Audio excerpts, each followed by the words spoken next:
দুইটার সময় তওবা করে লাভ নাই। একটা হচ্ছে মৌতের যন্ত্রণা শুরু হয়ে গেলে, মৃত্যুর যন্ত্রণা শুরু হয়ে গেলে আগে পা থেকে শুরু হয়ে আস্তে আস্তে গলার দিকে আসে।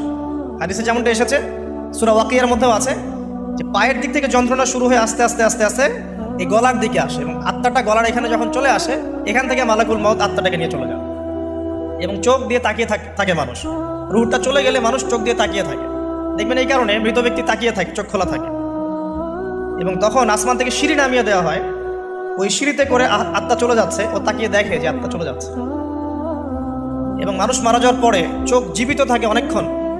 মেডিকেল সায়েন্স যারা পড়েছে তাদেরকে জিজ্ঞাসা করবে, মানুষ ডেড হয়ে গেলেও চোখ দেখবেন আরও কয়েক ঘন্টা, হয়তো আরও নির্দিষ্ট একটা সময় পর্যন্ত চোখটা কিন্তু জীবিত থাকে।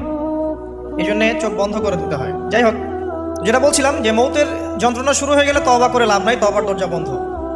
আর পশ্চিম দিক থেকে সূর্য উঠে গেলে তওবা করে লাভ নাই, তওবার দরজা বন্ধ।